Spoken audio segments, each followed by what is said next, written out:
Get the lowest price when you book at Hilton.com.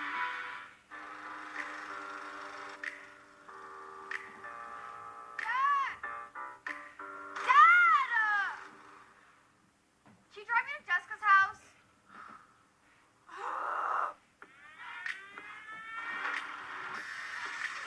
This is what our version of financial planning looks like. Tomorrow's important, but so's making the most of the house before they're out of the house. Spend your life living. Find an advisor at northwesternmutual.com. I wanted to know who I am and where I came from. I did my ancestry DNA and I couldn't wait to get my pie chart. The most shocking result was that I'm 26% Native American. I had no idea. Just to know this is what I'm made of, this is where my ancestors came from, and I absolutely want to know more about my Native American heritage. It's opened up a whole new world for me. Discover the story only your DNA can tell. Order your kit now at AncestryDNA.com. Next on Cuomo Primetime, Chris challenges controversial Congressman Matt Gaetz. He claims the Mueller investigation is a sham. Chris puts the facts first. Chris Cuomo Primetime. Next. What's up, Jeremy? What's that? It's the new Ring Spotlight Cam. Lets you see and talk to anyone on your property right from your phone. Anyone? Anyone. Solicitors? Yeah? Car thieves? Sure. At night? It's got a light. What about bears? Yep. Pirates? Probably. Ninjas? Depends. Giant squids? Definitely. Regular squids? Has to. Aliens? For you, of course. I'll take 6. See and speak to visitors right from your phone. Check it out at ring.com. Introducing FreePrints, the new free app that lets you get all those great photos off your iPhone or Android phone and into your hands in just days. FreePrints lets you print up to 1,000 4x6 photos a year absolutely free. All you pay is a small handling charge. It's easy. Just select the photos you want to. Anxiety and fear that they're living in today. So for you, that's the number one priority in an immigration deal? Yes. Yes, it is. It is. But what I also want to say, and I think sometimes we push it aside, when we talk about the budget crisis that we're facing, the United States of America, Anderson, has a $4 trillion government, $4 trillion. We are now into the 4th continuing resolution. We're going on 5 months in which a $4 trillion government says, oh, we will spend money exactly this year the way we spent it last year. Can you think of a business, think of a large business like Amazon saying, oh, we'll do exactly the same that we did last year, same priorities. They would lose tens of billions of dollars, probably go bankrupt. You cannot run a government in an ever-changing world, all kinds of crises, and say, oh, we're going to do exactly what we did last year. So one of the reasons I voted against this continuing resolution is we have major crises facing this country. We have 27 million people in the community health center program. That program has not been reauthorized for 3.5 months. People are going to lose their ability to get health care and dental care. It's a crisis. We got 30,000 vacancies in the Veterans Administration. Veterans are not going to be able to get the quality and timely care that they need. We have a massive underfunding and understaffing of the Social Security Administration. People who are old, people with disabilities cannot get the service they need.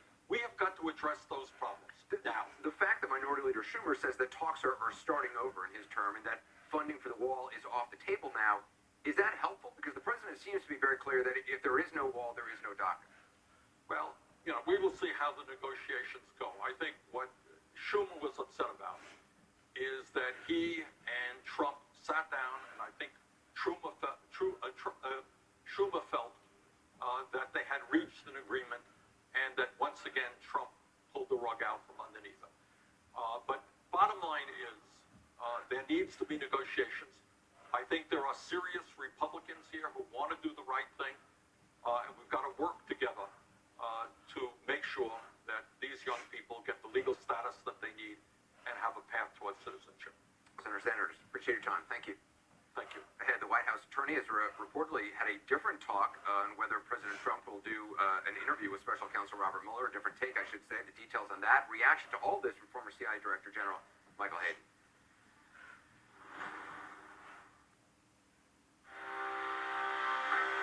do more to lower my A1C. Because my body can still make its own insulin. And I take Trulicity once a week to activate my body to release it, like it's supposed to. Trulicity is not insulin. Because the president said something else today that is a prime example of what he does not want to happen when Bob Mueller is sitting across from him. Now, there's a lot of political spin out there, I know. The two sides are going after it about what this means. That is just political BS and punditry. This is about facts, law, and strategy. We have people who have played this game. They know the rules and the pitfalls. We have CNN contributor Norman Eisen, former Obama White House ethics czar. We have CNN counterterrorism analyst Philip Mudd, a former FBI senior intelligence advisor, and New York University Law School professor Ann Milgram, a former federal prosecutor. I couldn't ask for better guests.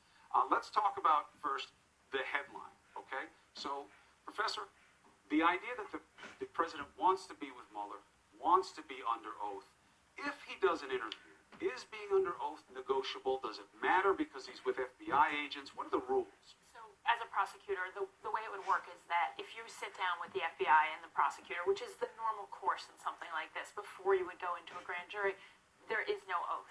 It's required that you tell the truth, and if you don't tell the truth, you can be charged with the crime of 18 U.S.C. So you don't need to be under the oath? You don't. In order to be, if you're in a grand jury, you're always under oath. Right. But if you just do the interview, for example, Michael Flynn just did the interview, George Papadopoulos just did the interview, they've been charged with lying to the FBI. So it is a federal crime to sit across from the FBI and a prosecutor and not be truthful. And so whether the interview, if it's under oath in the grand jury, you have the opportunity to also charge perjury if a lie is told. And so there are a lot of reasons why sometimes people will want to put a subject of an investigation into the grand jury. But again, in the normal course, you would first reach out to a subject's lawyer, to Donald Trump's lawyer, to Ty Cobb, and say, will you please come in for this interview? And you would do the sit-down interview. Now, Norm Eisen, Ty Cobb walked this back a little bit, saying he's ready to meet with them, but he'll be guided by the advice of his personal counsel. He said arrangements were being worked out between Mueller's team and the president's personal lawyers. Well, of course, we saw President Clinton before a grand jury and on tape that then got released. What do you anticipate in this type of scenario? What deal do you think they'll make with his lawyers? Well, to agree with Ann from the prosecutor's perspective, it would be, and this is what Ken Starr wanted in the Clinton investigation. They were very insistent on it, Chris. They wanted it to be under oath and before the grand jury. That was not negotiable. However, because of 18 U.S.C. 1001, false statements are punishable. It's better for Trump if he can do it as a statement. It will be done in the White House. Mueller will be there. Mueller probably won't do the questioning, just as Ken Starr didn't do the questioning. The big fight, the very competitive prosecutors, everybody will want to question the president. It'll be one of the senior prosecutors on the team, and Mueller will be sitting there watching and studying, engaging. Is the president telling the truth or not? If he tells the truth, he may walk into an obstruction case.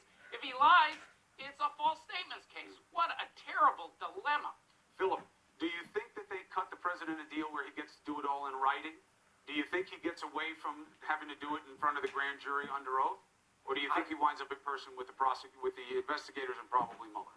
He's got to be in person with the prosecutors. I completely agree with the comments made about Mueller's role in this. I doubt he'll do the questioning. He's not an ego guy, and furthermore, he's not the expert on every single minute detail in this case.